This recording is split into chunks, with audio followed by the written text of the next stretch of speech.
Fire! And welcome to episode 113 of Converse and Ninjaverse. I'm Will. I'm Chris. And I'm Mike. Yes.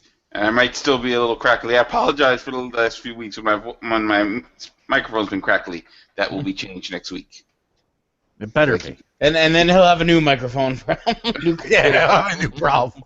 Then we'll all be unofficially sponsored by Turtle Beach. Yeah. All right. So, sad news in the box office. It looks like Avengers wasn't number one this week. No, Avengers wasn't number one. I was a Well, little this surprised. is the first time in 3 weeks that anything else came out, though. So Yeah, and I was kind of surprised. I was kind of surprised it was number one, but I don't really know why I was surprised it was number one. Mm-hmm. And number one was Pitch Perfect 2. Which the first movie, surprisingly, is very good. And I think that's why it was number one. Mm-hmm. I heard the second one is okay. Yeah, I haven't really heard much to do about the second one, but that took in $69 million for the weekend, enough to take the top spot from the movie that I thought was going to be number one, because I've heard nothing but good things about it. Was Mad Max Fury Road. Yeah, that was a surprising one. And I don't want to say that only took in $45 million, but it only took in $45 million. And can I say real quick, up until this week, I had never heard the term men's rights activist. That's a really? thing? Apparently, that's a thing for white males that complain about their rights. it's not. That's kind of a heavy-handed media interpretation of it, or a. It's not just white guys. The men's rights world is varied. There are guys that are way over the top about it, and then there are guys that have like legitimate gripes and concerns about things. There's men, when it comes to like child custody and a divorce. Well, yeah, that's and important things shit. like that. But when they get up in arms about Charlize Theron in Mad Max, like, you gotta calm your shit down. I am tired of being repressed. We've had 3 minutes of repression. Well, you know what happens? It's like anything with in our internet age, where anybody can get on and bitch about things, Mm-hmm. Like us. like us. Yeah. You'll have these like men's rights groups, like any group that's trying to prove a point, but then you get some loud idiot that makes waves about something and says something like they're mad that Charlize Theron's character is Strong. I just. Like, she tells Mad Max what to do a couple times or some shit like that. You know what? But every don't woman wanna- in every movie has told him what to do. I don't want to sound like a dick, but any guys that are complaining out there, suck it up, Cupcake. Yep. Yeah, pretty much. I mean, anybody that's upset that. Yeah, well, and kind of the inverse. There was a large amount of feminists that were upset with the Avengers and the development of the Black Widow character. And I gotta say, she was strong as shit in that movie. Like, she get captured for 15 minutes? I mean, she was a huge part of the Avengers movie as far as, like, kicking I ass. kind of chuckled to myself when she did become the one that got captured. It's like, the female character. And that's kind of the cliche of it. And I almost felt it's like, all right, it's laughable that they did it that way.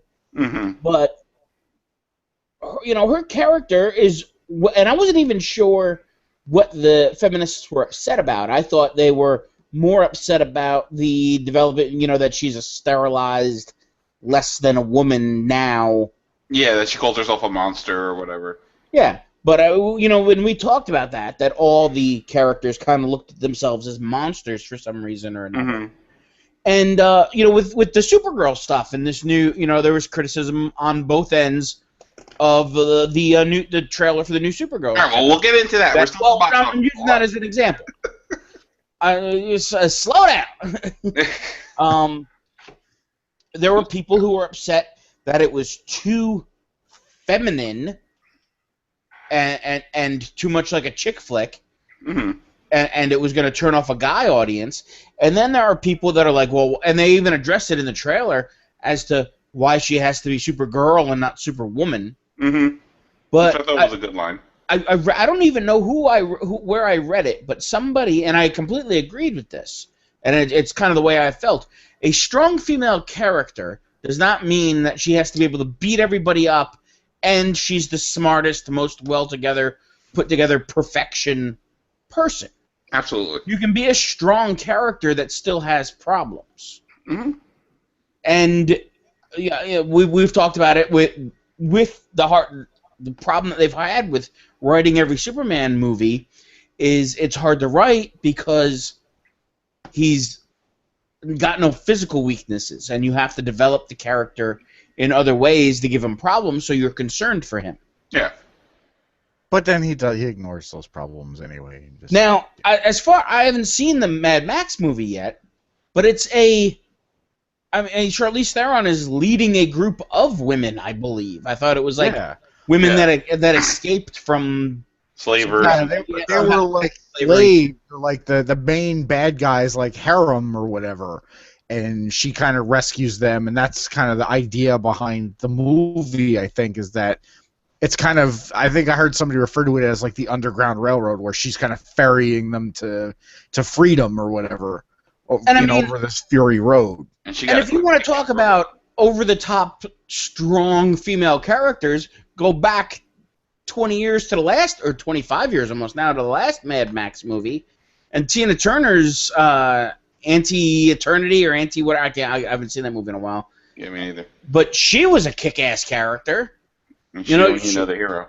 She ruled Bordertown. Wouldn't Blaster didn't rule Bordertown. Kind of in a way, Bordertown might have been the most progressive city in civilization, where it was either ruled by a black woman or a midget and a giant retarded guy. True. Either way. True. So, anyway, coming in at number 3, Avengers: Age of Ultron. Still pretty strong. $38.8 million. $372 million total domestically, anyway. That's going to keep on. I'm sorry. Go ahead.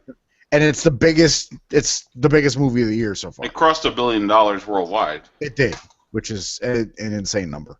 Yeah. And it's gonna, it'll hold on in the, in the top 5, in that top 10 for a while. Now that some of the other summer movies like Mad Max have come out, and Pitch Perfect is more of the date movie, with it being a popular sequel, and I think that movie got huge legs on cable. It did. That's where I first saw it, because I'm like, I'm not going to see this movie. This is Glee, the movie. And then, my wife loves it. And I loved it. I watched it with the kids, and it was freaking hilarious. Your opinion is doesn't matter. Listen. Because your favorite movie is Bring It On. And I'm not even going to lie. That's a good movie. I love that movie. Real quick, back to the Mad Max thing, just a little thing I found out. They show that guy in the trailer drive with the mask on, like the smiley face mask. Yeah. And like the shock white hair. Mm-hmm. That's the same dude who played the toe cutter in Road Warrior. Oh. Or no, I'm sorry, in the original Mad Max, not Road Warrior. Yeah, okay. Cool.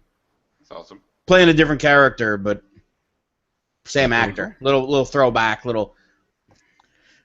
Which is cool. Every time I saw him in a commercial, I'm like, you don't know a lot of shit on. I recognize that guy, like in the eyes. I see it, and then I saw a picture from Mad Max next to him now in Fury Road, and I'm like, okay, that's cool. I completely know why I recognize him, because I love me some Mad Max. I haven't seen Mad Max in years. Yeah, you know how much of a Mad Max purist I have been in my life?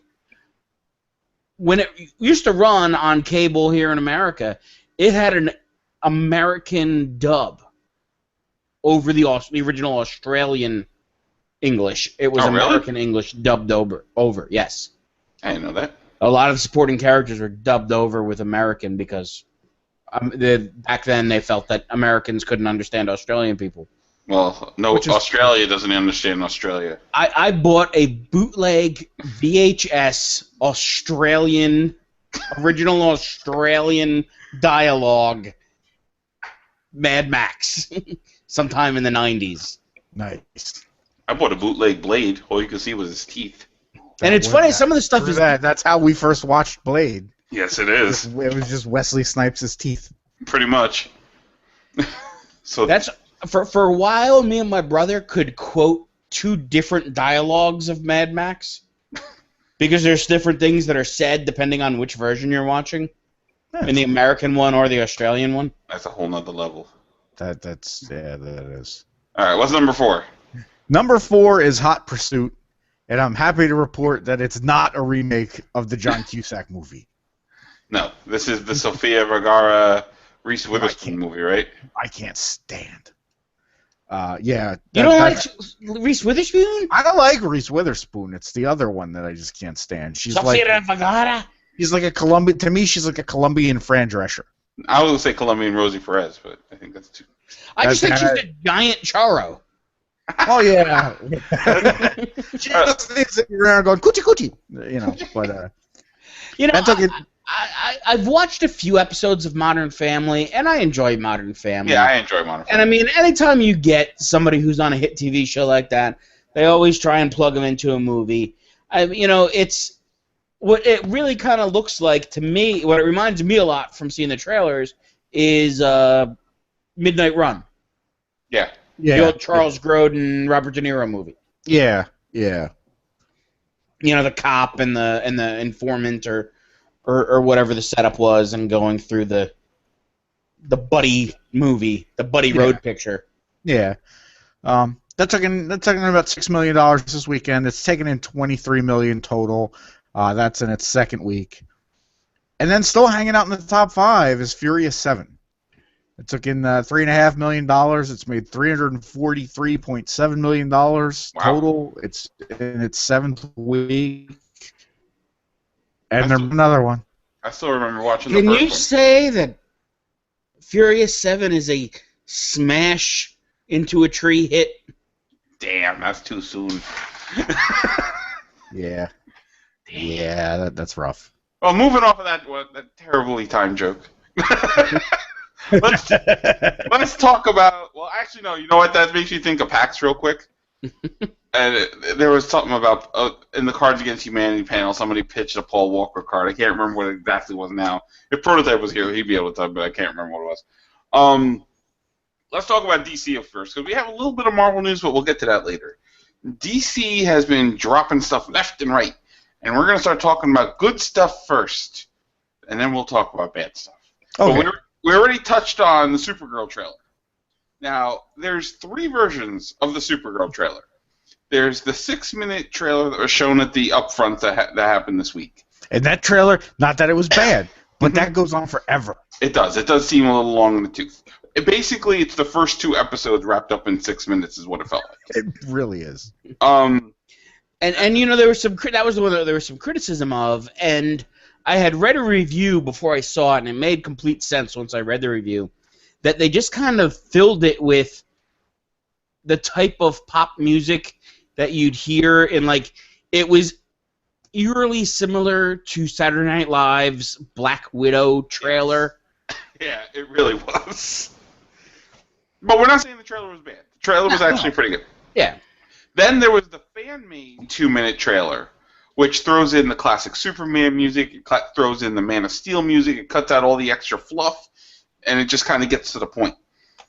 About 24 hours after that fan trailer hit, CBS released a 2-minute trailer that was almost the fan trailer. Little subtle differences, but almost the fan trailer. Did the CBS one have the John Williams music and stuff in it, or? No, it just did not have any pop music. Okay. It was more in line. The way I was seeing it is the 6-minute trailer is going to be the first few episodes where it's going to have kind of that tone, and then it's going to get more into a Flash Arrow tone of a little more serious, but you're still going to have that humor. And well, before we get into why I think that, what did you guys all think of the 6-minute trailer? I thought the 6-minute trailer was a little long. Mm-hmm. I did think it was a little long to get its point across. It looks like something I could watch. Mm-hmm. You know, it looks like something my wife could get behind. I'm still not crazy about DC always taking the superhero costumes and making them dark. See, I like thought the really muted colors. Yeah. I didn't think they did it too much. I think just now, whatever with whatever that texture is that they're kind of making the costumes out of, that's not spandex, but it just kind of has that shimmery, like an armory kind of look. Yeah. And I don't hate it. But it is brighter. It's brighter than the pictures of Supergirl that came out a couple months ago. Oh, absolutely. Yeah. Absolutely.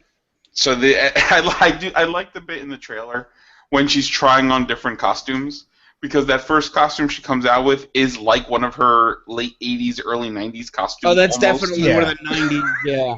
Yeah. With the bare midriff and all that stuff. I'm like, that's pretty cool. Absolutely. But yeah, I'm on board for it. I mean, I'll give it a shot. I don't think my wife saw the trailer yet, but I had told her about it, and she kind of groaned, and she kind of did the whole, oh, why are they ruining another one of my favorite superheroes kind of thing. Listen, that Helen Slater movie was fucking terrible. So she loves that Helen. She loves that Helen. I loved it as a kid. Then I watched it as an adult. I'm like, this is terrible. But it's done by the Flash and Arrow guys. They already are. They're doing very well with Flash and Arrow, but this one's going to be on CBS. Now, it's going to be CBS Mondays at 8, which is usually a good time slot for them. That's where How I Met Your Mother was for 9 years. That's where they've had a lot of their successful comedies. So throwing this in there, I think that the purpose of that 6-minute trailer was to be funny, to attract a different demographic, because a lot of the people that watch that channel are like your CSI, NCIS people, a little bit older. Yeah. And to show that, hey, look, we have something kind of new and interesting going on over here. Now, that being said, CBS does own the CW. So there is the option to cross over. I don't think it's going to happen in the first year of Supergirl, though. And if it gets canceled on CBS, that show is totally going to move over to CW. Yeah, I could see that. I still think it probably belongs more on the CW to start. Yeah. But, Yeah, we'll see. they're dipping their toes a little bit more into the network television field. Granted, CW is technically a network, but it's still the big three that are considered the main network television. And for whatever, they still get a ton of viewers, and that's where I guess you want to win.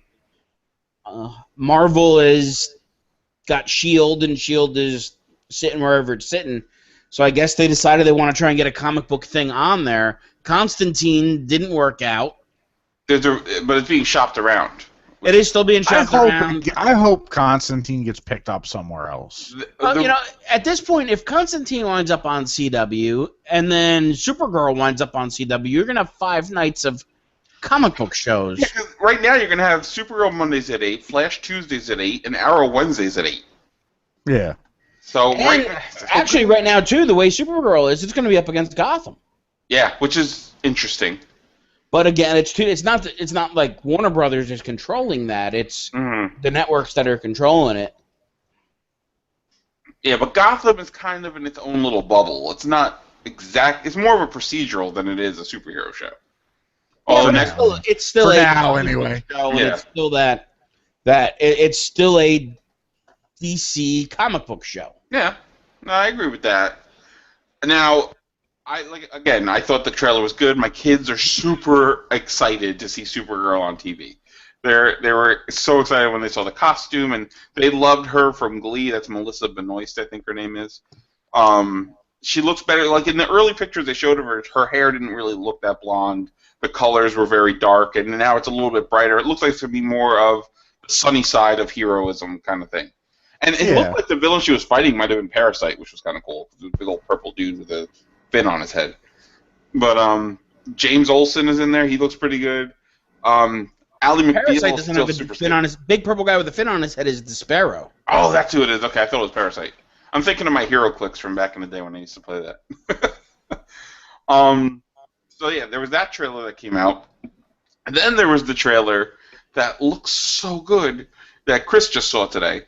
Legends of Tomorrow, DC's Legends of Tomorrow, which is going to be its next CW show. Holy shit, does that trailer look awesome. That does look really good. And like I'd heard about it, and I meant to. There were a couple points over the weekend where I meant to watch it, but I had a busy weekend, so we watched it right before we went on the air, and it looks awesome. I watched that trailer at least 10 times already. It looks good. I haven't been effects keeping for up. a network show look fantastic. Yeah.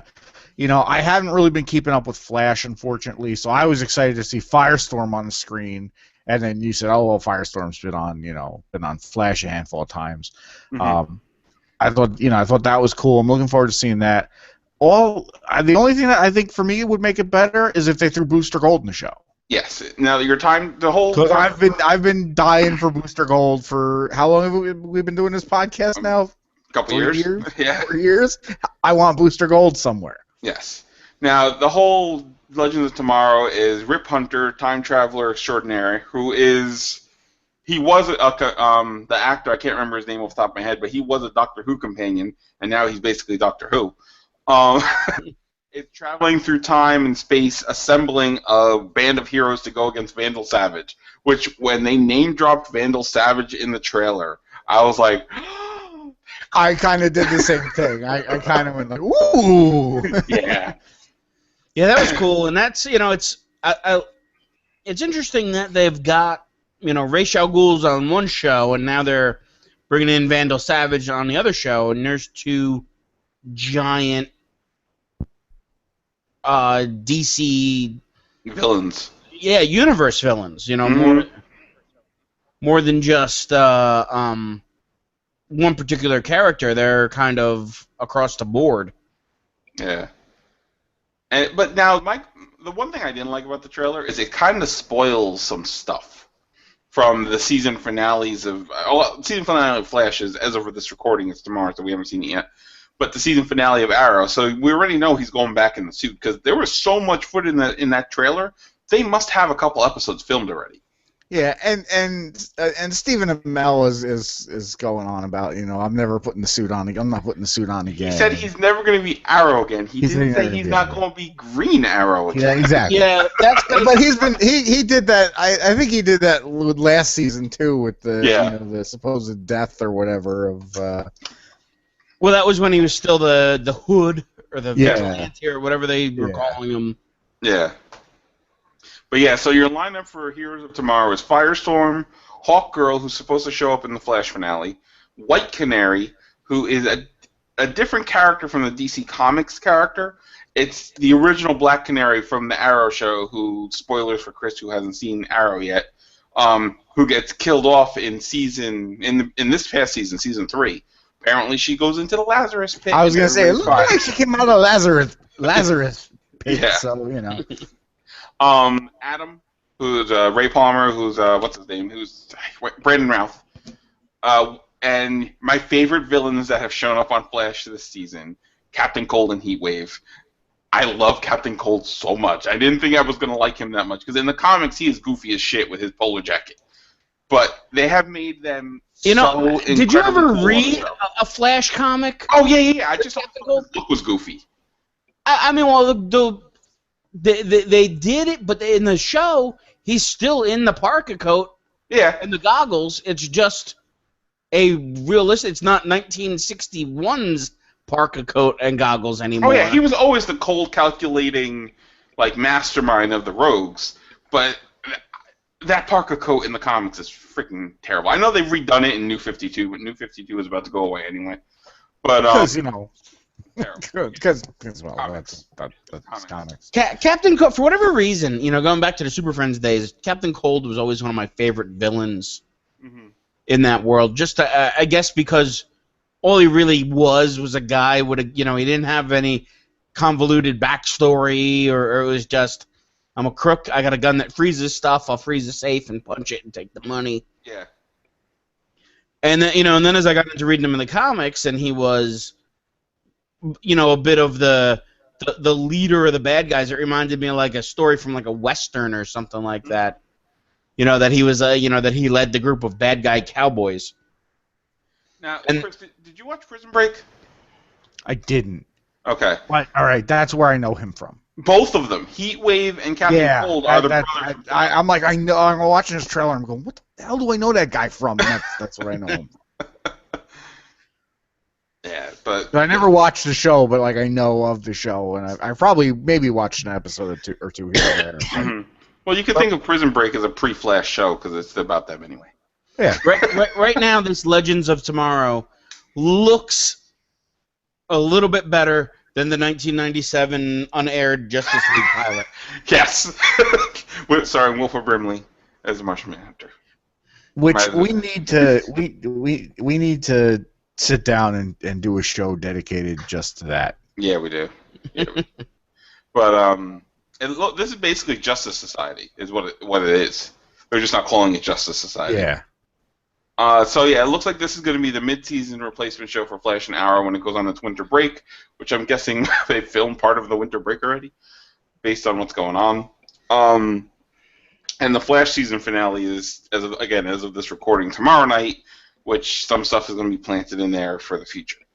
Now, let's get to some of the okay stuff before we get to... Actually, no, is there any more okay stuff, or are we just... I don't know if there's any more okay stuff. Yeah, I'm not sure. I missed the kind of review stuff for you guys, so I don't know. I don't know what bad DC stuff you guys are you're alluding to. First, we're going to talk about that Joker. Let's talk about that Joker. Oh, you mean the Joker that the picture came out a couple weeks ago, and DC and the internet blew the hell up and said, "Oh my God, why does he have all these tattoos? Why does he have damage written on his forehead? That looks ridiculous. He's got a grill." I thought it looked stupid as hell, and DC came out and said, "Wait. That's not the real Joker. That's just a 75th anniversary tribute." And in the back of my head, I said, bullshit. But I'll go with you, DC. Mm-hmm. Well, over the past couple of days, some pictures came out from the set of Suicide Squad. And video also. And sure as shit, he's got fucking tattoos and fucking grills all over this fucking movie. Yep. And... I've said many times, DC can kiss my fat white ass. I'm more excited for Suicide Squad than I am for Batman vs Superman. Now, the scene that was being filmed. No, the scene the video that's come out is a scene between Harley and Joker. It looks like it might be a flashback sequence, possibly. He's wearing basically his classic gray and purple suit. Like he minus the tattoos and the grill. He looks like the Joker. He looks good. He looks a little bit like Macaulay Culkin if he was the Joker. But he still looks kind of good. And it looks like they're going to tackle the abusive Harley-Joker relationship because he backhands her at one point. They're getting into a fight, things like that.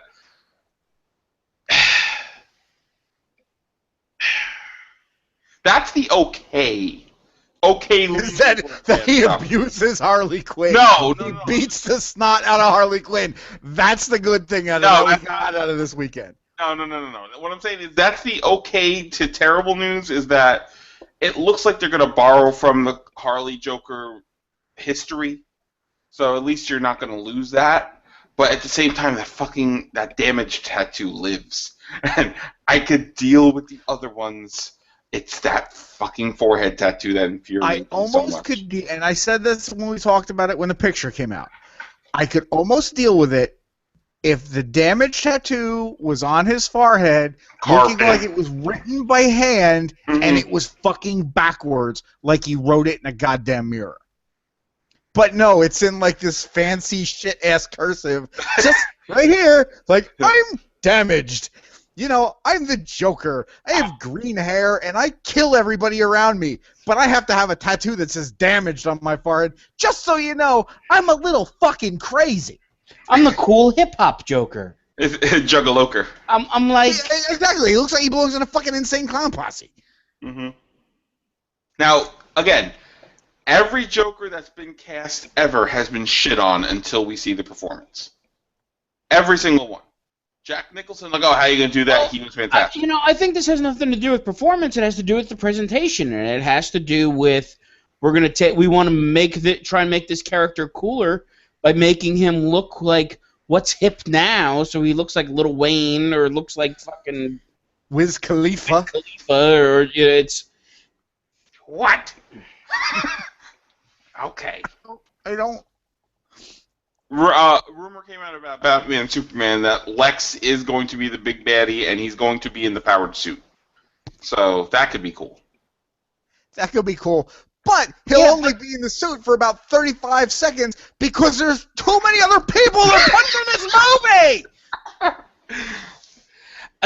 And putting him in the powered suit the first time he shows up is kind of lame. Yeah, it's true.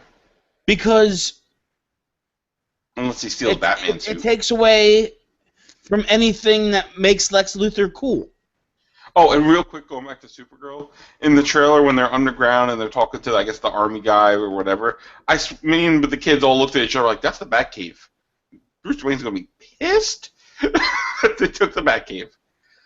Now, let's go to... This is what made me say, DC, you need to get your shit together. Okay. Season premiere of Flash. The day the show was coming out, they announced Ezra Miller is going to be Flash in the movies. Which, bad timing, DC. But okay, maybe you made a mistake. Fine. Today, the day before the season premiere, or season finale of Flash, they announced that Ezra Miller is going to play Barry Allen in the Flash movie. Not another 100 Flashes that there's been, not Wally West, not any of them. But it doesn't take place in the same universe. Okay, but it's still... Why would... You have 1,000 other Flashes you can use. Why do you need to use the same one that's on TV if your universes aren't connected? Because people who watch the Flash TV show are going to want to know at least who that Flash is. That's all I got. Yeah, if you're going to do it, they got to do it Barry Allen. If they're going to put him in a movie, they got to do it Barry Allen. It's just... Yeah, but they've already said... They've pretty much almost confirmed that the Green Lantern coming out isn't going to be Hal Jordan. It's probably going to be Jon Stewart, which is leaving Flash and Arrow open to being, oh, look, a test pilot from Ferris Air disappeared. And at the season finale of Arrow, Felicity and Oliver are on their way to Coast City. So they're dropping Hal Jordan in that universe. Next season, Green Lantern is showing up in those shows. Mark my words. He gonna be there. He may be part of Legends of Tomorrow because there's still a couple unnamed people that haven't shown up. Well, they're definitely going to go Jon Stewart because... Multicultural? Well, multicultural, one thing. And then the whole generation behind us grew up with a Jon Stewart Green Lantern because of the Justice League on Cartoon Network for the better part of 6 years. And I think they might want to, even though it's not the same universe, they might want to distance themselves from the stank that is the Green Lantern movie, which, again, I enjoyed for what it was. Me too. I thought the effects were good. I thought it was decent. I saw it in 3D. I enjoyed the movie.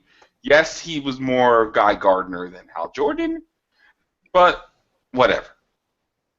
It's not existing in the DC cinematic universe. That movie did not happen. Kind of like Eric Bana's Hulk. Did not happen. Well, maybe now, if they've learned from what Marvel's done with some of their off-world superhero movies, they can steal from some of that and give it a better vibe. Because the way I look at it is, if you can make Thor and Asgard work in a film, you should be able to make any of this other stuff. Yeah, it's true. Plausible. As far as, with Green Lantern, there's a ton of Green Lanterns to cast. And if they're going to keep this TV stuff separate from the movie stuff, that's all well and good. You can tell stories a different way on television than you can in a movie. That's true. But I wish if they were going to keep it separate, give me a TV Batman and give me a TV Superman. They don't got to be on. I don't need a weekly show, but if they can show up, that if, all right, Superman is going to be in 2 episodes of The Flash, and Batman's going to be in an episode of Green Lantern, and then at the end of the season or at the mid-season we have a big kind of a Justice League team-up, that it happens now and then that they're reoccurring characters, or they're at least mentioned, or it'd be like, oh, this nuclear reactor is going to blow up, and that's going to happen. All right, we called Clark, he took care of the reactor, we can concentrate on what Vendel Savage is doing. Yeah. To me, just as long as they, even if they don't show him, but at least if they acknowledge that he exists. Well, and that's the Supergirl one, they're acknowledging that he exists. Never once in the trailer do they call him Superman, but did they? No. My cousin they just referred to him as and that's your cousin. Yeah. I did laugh a little bit at the beginning of the Supergirl trailer when the whole beginning is like, my name is Kara Zor-El, blah blah blah. It's like every Berlanti show, the guy who produces the shows, has to start with the voiceover explaining who they are. Like, my name is Oliver Queen, my name is Barry Allen. It has to start with that. To me, though, that's cool. good. It's cool. I like that. It just made me laugh at the trailer. That gives me a comic book vibe because you always had that narrator bubble, where if the comic was self-narrated, or if it was a narrator being like, this is mild-mannered reporter Clark Kent, or the life of Peter Parker, whoever it was, whatever narration was going on. When Stan Lee used to narrate the old Super Friends, that I'm. That night, you mean? Meanwhile, in the Hall of Justice. I meant Spider-Man and His Amazing Friends. Stan Lee did Spider-Man and His Amazing Friends. Okay. But yeah. Super Friends, Amazing Friends, It's all good. Whatever. Back when Stan Lee used to narrate Friends. That's what I'm talking Yeah, so Monica and Chandler, all of them. Now, so yeah, that just bugged me about DC. But let's move away from DC. I think that's all the DC news we have right now. Let's move in tomorrow. Everybody's upset about the way the Joker looks. But have we discussed how that Deadshot looks like Uncle Phil? He really does look like Uncle Phil. I mean, I'm stealing that from that meme. But I know. You are, but he really does. Now, I will say, though, I think the Deadshot costume looks fantastic. I think it looks... Although, when he has that mask on, you got them Will Smith ears sticking out. He couldn't just button them up a little bit on his head. On the other side of things, I didn't really read the article because I just don't give a shit that much, but supposedly his crazy-ass kid went to his prom dressed as Batman. I heard. Let's move along. No. Enough with Jaden Smith and his crazy... Have you ever seen Jaden Smith and Batman in the same room together? They must be Batman. I also have not seen Jaden Smith and a psychiatrist in the same room together either. That's because psychiatry is evil. That's right. It is frowned upon by... You, my friend, must be an agent of Xenu if you're going to propose the false benefits of psychiatry and psychotropic drugs. All right, how about the benefits of a good backhand? That'll do wonders for that kid. All right, moving on. We had a little. May L. Ron Hubbard have mercy on your soul. Hey, Tom Cruise is gonna come knocking at my door now. He might. But you can take him because he's Dad, 3 feet tall. Tom Cruise is in the closet and he won't come out. All right, so what Marvel stuff did we have going on? The only Marvel stuff I really two things. One I forgot to put on my notes, but I'll hit that first. They revealed the identity of the female Thor. Yes, which we all kind of assumed who it was. Which we all kind of had a feeling as to who it was going to be. Yeah. It was revealed to be Jane Foster, who I guess has cancer, and every time she becomes Thor, it's killing her. Something like that. There, on. Wait. It's okay. Let me collect my thoughts for a minute. Take a moment. You're still upset about the Joker. I am still very upset about the Joker. Let's talk about Lady Thor and Lady Thor. I was very when the whole Lady Thor thing came out. I was very. I want to say I was against the whole Lady Thor thing because I'm definitely good for. I want some strong female characters in comic books, but we've got 100 years of very strong characters in female characters in comic books. We didn't need to make Thor female.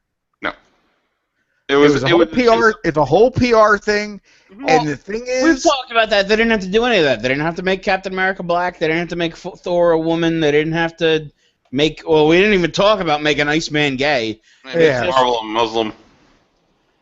So I mean, there's a lot of shit. A different character that they're calling. I mean, there's two Miss Marvels or some shit. Or no, the one's Captain Marvel. There's kind of been the Miss Marvel thing is always kind of in flux. The Marvel thing, there have been like 700 Miss Marvels. But one Miss Marvel, but like 4 Captain Marvels. So anyway. But my thought with this was we all knew that it was a PR thing, and I think that is what pissed me off the most. They made one of the characters Puerto Rican. Probably. Yeah. Whereas, okay, you're using this excuse of, we want more positive or strong female characters, so we're going to make Thor female. And then now we've just been given the out. Mm-hmm. With this storyline, we've been given the out for the actual Thor to come back. Yes. If you're gonna fucking do it, fucking do it. Make Thor a chick, but keep Thor a chick. Mm-hmm. Now, from Free Comic Book Day, I got the all-new, all-different Avengers #1 with Falcon Cap and Lady Thor and Miss Marvel and all that stuff. Now, that comic is going to take place after Secret Wars, which apparently just started a week or two ago. I think so. They're going to stick around, and Miles Morales is in there with Spider-Man, so they're going to stick around. I haven't been following Secret Wars yet. I haven't picked up the issues yet. I keep meaning to. I just keep forgetting. Anybody know what's going on with that so far? Or have you guys not been following? I haven't been following. I'm really behind on my comics right now. So yeah, so I mean, I do want to see what's going on with that. I kind of want to see what's going on with Convergence too on DC to see how they're getting rid of New 52. I have heard nothing but bad things about Convergence. Really? Yeah, I've just heard it's a mess. I just saw a picture today that looked like the Joker was a vampire and he was about to bite Wonder Woman. I have no idea what's going on. He's a vampire. He's an emo dude with a tattoo. He's Macaulay Culkin. Oh, he's the Joker. He's just kind of a wild and crazy guy. Juggaloker. That's what I'm gonna call him from now on. Fuck. On the bright side, we have Ant-Man coming out soon. We do have Ant-Man coming out, but the other thing I wanted to talk about, and this is pretty quick as well, with as far as Marvel goes, so we got a couple shots from Captain America: Civil War. Yes, we did. And it was there was a picture of Falcon. A Falcon, and then there was a picture of Crossbones. Now I have not seen the unmasked picture. I've seen the masked picture. I haven't seen the unmasked picture either. But Crossbones looks fucking badass. He does. It was like I liked it, and I liked that they didn't go all crazy with the actual because the Crossbones in the comic does have kind of a mask that looks like a skull. Yeah. Where this kind of looks like it's riot gear with like a skull kind of painted on it. Yeah, and an X on his chest. I thought it was cool. Really cool looking. Yes. Yeah, they just don't really want to give any of these guys a Mexican wrestler mask like they're wearing the comics. Yeah. No, the last one to do that was Bane from Batman Forever, I think. Yeah. But that's what Bane wore in the comics. I know. Yeah. Not this thing. Oh. I wish I had my luchador mask. Tom Hardy has been saying that he actually wants to be Punisher. I wish I was Punisher now. I'm the disease and you're the cure. Maybe. And I have a feeling there's a couple things I want to see in Civil War. I don't need to see Daredevil, but I want to see Matt Murdock. I want him to be there. And I'm sure he will be. And I want to see Punisher. I just a glimpse. I mean, there's that theory going around that in Winter Soldier, Punisher was there, driving like a truck that ran into Winter Soldier and shit like that. But I want to at least see Frank Castle at some point. Maybe the beginnings that are going to spin off into his Netflix show, because it's going to happen. Because that's the perfect spot for Punisher. The other thing is there's something else with Civil War that right now apparently they're very close to signing Asia Butterfield for the new Spider-Man. Yeah, I saw that too, but it seems like every third day I read something about them having a new Spider-Man. Yeah, there's always a new kid playing Spider-Man every couple days. So until they sign somebody, whatever. Now, we do have some Ninja Turtles news but things from Ninja Turtles are starting to sound positive, which I still have not seen the original Ninja Turtles Michael Bay movie. I don't plan on it until it's on TV. Then I'll see it. The original April has a cameo. I heard that. That was exciting to see. I was actually pretty happy to see that. And they just cast somebody for Rocksteady. He was on the Boondocks. I can't remember his name off the top of my head. I forget who it was, but yeah, I saw that as well. Yeah, let me find it real quick. I have it up here. Because the picture was the dude from the Boondocks' face on Rocksteady's body. Let me find it real quick. There he is. Where's his name? Is he showing the picture? They're not showing the name. Oh, Gary Anthony Williams is going to be Bebop. I'm fine with that. Yeah, I'm fine with that. And Casey Jones looks like Casey Jones. Parts of this movie look very, very good. And don't do it. Don't fall. Don't do it. And then there's Megan Fox and Tyler Perry as Baxter Stockman. I believe it was Public Enemy that said, "Don't believe the hype." I thought they were fuck the police. They were fucking police, but I think they also don't believe the hype. That was NWA. That was fuck the police. Oh, was it? Oh yeah. They all meshed together. Public Enemy was Don't Believe the Hype. That's right. Yeah. So let's talk about the other badness. Let's talk about the other badness. That's happening. So 127 years ago. Yep. When we first started this endeavor that has become the juggernaut that is Converse in the Ninjaverse. The tiniest juggernaut ever. The tiniest juggernaut ever, but it's still a juggernaut, bitch. Mm-hmm. We had thrown an idea out to our listeners, all 7 of them, for 80s properties that we would love to see a movie of. Mm-hmm. And of course, as we do, we never fucking followed up with it. Nope. But one of the ones I remember being high on the list was a Gem movie. Yes. We're getting a movie. Yes. We knew that. We've talked about it. Now we've talked about it. That movie is called Gem. It is called Gem. And the holograms. Is it called and the holograms? It was called Gem and the holograms. I watched this trailer. I watched this trailer a second time because I had to show my loving wife I tagged my sister in this trailer and I showed my wife. And your sister saw you tagged her in it and she was excited. And then she watched it. I posted that looks like hot shit. Wrapped in vomit, wrapped in hot shit.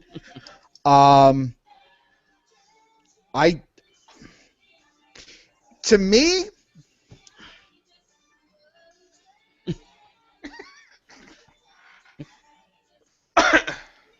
I'm trying to articulate here, and I've been drinking for. Right. Let me see if I can. Okay, deep breaths. Let me see if I can sum this up for you. Let me see if I can sum this up for you. And I'm not, I don't want to come across as like I was the hugest Gem fan in the world, but I have a younger sister, so I know Gem and holograms. When we were kids, you had a finite amount of children's programming on. Gem was on, and then He-Man was on, or Gem and then G.I. Joe, something like that. The cool thing with the Gem cartoon is that it tied into the G.I. Joe cartoon, actually. Yes. But this is not Gem. No. This is not Gem in any way, shape, or fucking form. When William Shatner tweets out, "I watched the Gem trailer. No star earrings. Where are the misfits?" Thumbs up. It is Hannah Montana with sparkly makeup on their faces. Yeah. And we should have known this, because the guy that did this did Pitch Perfect. Mm-hmm.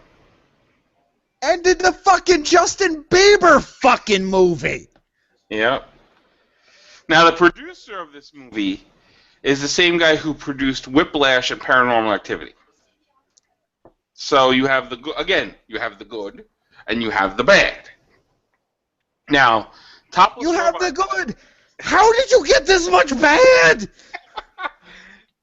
Well, let's recap the trailer before I get into this. The trailer starts with Jerica, I think, talking to her mother about this talent she has, blah, blah, blah. And she puts out a song, and her sister, Kimber, puts it on YouTube, and it gets like 4 billion hits, and they become superstars, and they're touring around. Rico's in it. I was all excited to see Rico. And then Juliette Lewis looks like she plays like the evil manager, because Molly Ringwald is her mother. She plays the evil manager that tries to separate Jem from the holograms. And so there's that whole band is breaking up thing. And then somebody says Showtime Synergy, and they magically get back together, and there's the movie in 2 minutes. But when she I mean, it looks like any one of the... She's not referencing the fucking machine, the fucking computer that, like, turned her into fucking Jem! Or the magical earrings that teleport her all over and give her powers. Yeah, because didn't she used to, like, fight crime or something? Yeah, she was, like, internationally fighting crime and shit while she was touring with her band. And she was, like, well, wasn't she, like, a fashion designer or some shit in the car? Yeah, she was like a fashion designer or like, something. She was something that wasn't Jem, and then she would go to the earrings, and then she would become Jem, and they would rock out, and it would be like metal, and then the Misfits would come in, and they would fight with lightsaber. No, that's a different movie. Yeah, well, close enough. Yeah, it was. That's a better movie. I don't fucking remember, but I just remember that whatever I watched the other day wasn't that fucking thing. No. Now, Topless Robot actually caught up with the producer. What's his name? Jason Blum, something like that. And he needs to be throat punched like tomorrow. And because he's on tour for Insidious 3 right now, because he produced that also. And they asked him, "Have you seen the online reactions to the Jem trailer?" He's like, "Oh, I did." And then he said, when they talked about the Shatner tweet, he said, "Well, I think he should. I can't wait for their movie to come out and hear what everybody has to say, and I can't wait for a few more people are going to see the trailer over the weekend on Pitch Perfect 2. But most of all, I'm looking forward to everyone who sees the movie, and if they still have problems, they will field any I will field any complaints personally." He said, dude, there ain't enough hours in the day for the amount of complaints this asshole is going to get. Then Topless Robot asked him, "Can you reassure some of the fans right now who are a little upset at the way it looks and feels like it's not the property that they've seen?" And then the producer says, "It is 100% true to the spirit of Jem, and I think that people will be very pleasantly surprised. So in that way, it's good. Maybe lowering expectations is good, but I think people will be pleasantly surprised for sure." So he said, "Hey everybody, lower your expectations. This movie is gonna be hot shit wrapped in fucking vomit." But 100% true to the spirit of Jem. And then he says that some of the theories going around that this is like a prequel to the animated version isn't correct. And he said, because you remember you said about the woman who got all mad, the guy who runs Topless Robot, it was his wife. He tells the guy that, and he goes, "Tell her to hang in there and have faith. A trailer's 2 minutes, a movie's 90. So that really means, like, whenever a producer says stuff like that, it means we're fucking you for what you always loved, but I ain't gonna tell you that now until I get your money from seeing the movie. Yeah. Exactly. And to go back to the Topless Robot article that Will just referenced, this guy who wrote this article had his wife, who was a big Jem fan when she was growing up, sit down and watch this trailer, and she turned to him and she looked at him and she said, "I'm sorry." She says, "Now I understand how you felt about the Michael Bay Transformers movie." That's what he said to him. He said that exact line to him. So, since we've been talking about this, I have had watching Jem? Yes. I watched the I first hear 6 music minutes. in the background. It's the first 6. I've watched the first 6 minutes of the first episode. And I mean, this is 1985, 1986. It is very MTV inspired, and the look is definitely. Oh, absolutely. It's definitely that thing, and the Misfits show up and they do a song in music video style, where the title of the band comes up and the title of the song in the corner, like an old MTV video. Oh yeah, back in the day, children, when MTV used to show videos. So, yeah, it would have been. There was a lot of nostalgia vibe that they could have caught here, where it looks like they're not doing, where they're just, from that trailer, it just seems like they're telling any band story, you ever heard. It's the story of No Doubt, how the band kind of started to hit it big, and the focus became on Gwen Stefani instead of the rest of the band. Mm-hmm. And then, a lot of those things, the Go-Go's, a ton of those bands where it was like, we're gonna drop the rest of you and just focus on Beyonce. I mean, it's Dreamgirls. The story's been told 100 times. Yeah. Whether in real, and that's the story that the trailer was showing me. Now here's what I hope. I'm probably dead wrong. I hope that even if it's a little bit of a change, I hope that Jem's mother, who is Molly Ringwald, I hope that she was at some point a singer named Synergy, okay? And that the evil manager that's trying to break up Jem and the Holograms... Hold on, I just got to the point where Synergy showed up in the cartoon. Okay. And she's explaining who she is. I love that. Yes. Oh my god, we should watch Jem. I guess there's a whole setup. But anyway. Alright, but anyway. I'll get more. It's been 30 years since I've seen an episode of Jem. Mike's just going to watch like 24 hours of Jem tomorrow. Yeah. So anyway, this is what I'm saying. Her mom was maybe a singer named Synergy. She was big back in the day. She retired to have children, whatever. I hope that the evil manager played by Juliette Lewis is the leader of the Misfits. And she's trying to break up Jem and the Holograms because she hates Synergy so much. That's what I'm hoping. And I hope that her mother is named Claire. And she's really... And her and John Bender had a baby that grew up to be Jem. Oh my god. You know what? I would go see that. Breakfast Club 2, Jem and the Holograms.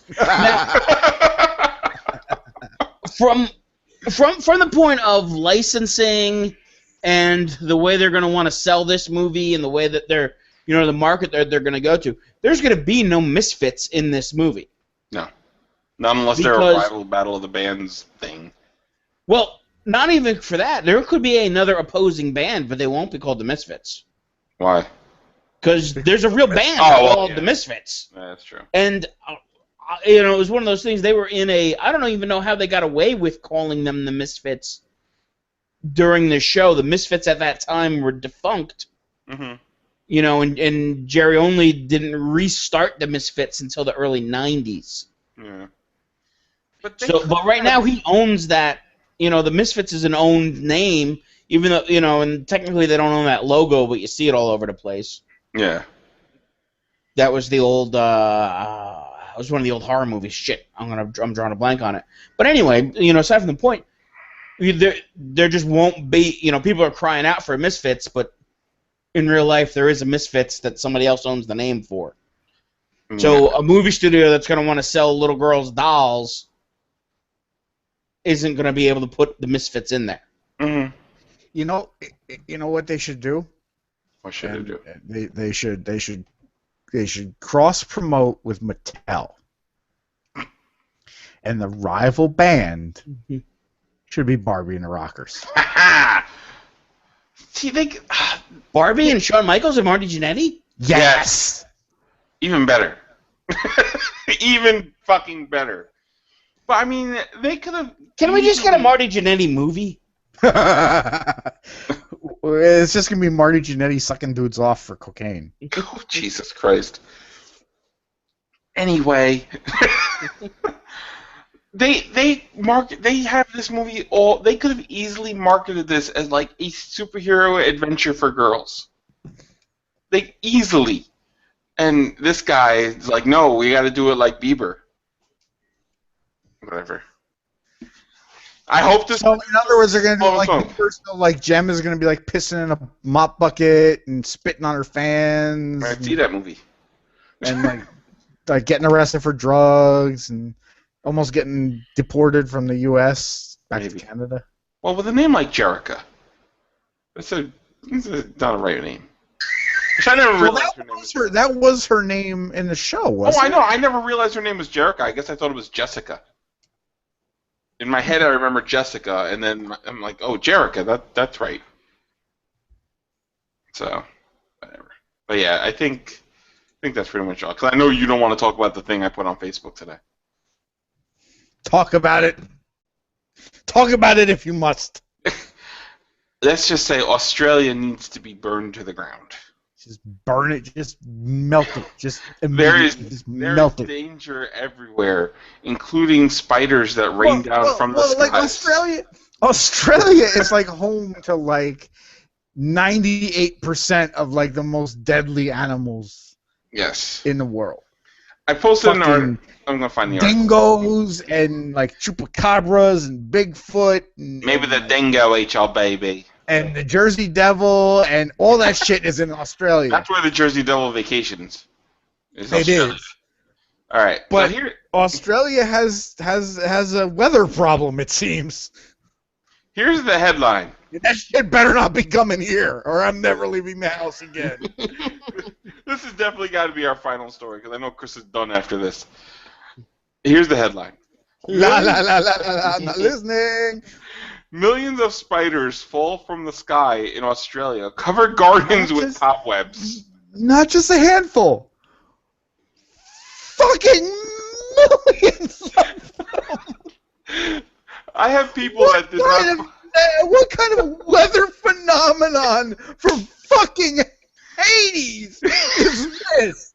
They didn't even write about that shit in the Bible. This is a sci-fi movie, is what this is. Oh, all right. And we'll do that as the sequel to Tidal Wave of Bears. Yes, I'm gonna read this article. Storm cloud of spiders. Residents of a small town in Australia were stunned when millions of baby spiders were spotted raining from the sky. Okay. All right. Chris, put your headset back on. People living in the town of Goulburn in the southern tablelands of New South Wales, Australia, woke up to find their gardens and homes were covered in a dense layer of cobwebs teeming with tiny arachnids. It sounds like the plot of a horror movie, but this is actually a... I saw that movie. It was called Arachnophobia. No. It sounds like the plot of a horror movie, but this is actually a natural event called angel hair. Fuck it! Kill it! The phenomenon sees spiders climb on top of vegetation and release a stream of silk which catches on the breeze and carries them on the wind. Known as ballooning, the makeshift parachutes allow the eight-legged creatures to travel great distances, and spiders have been seen as far as 900 miles from land. Okay. I'm sorry, Australia, but you need to be eradicated. Yes.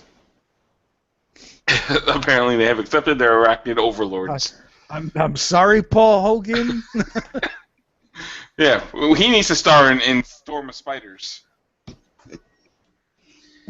You know, it's just a couple little spiders. No! I believe the phrase. I believe the article said millions of spiders. Of tiny spiders. They were. Oh, Chris's mic cut out. He's so mad.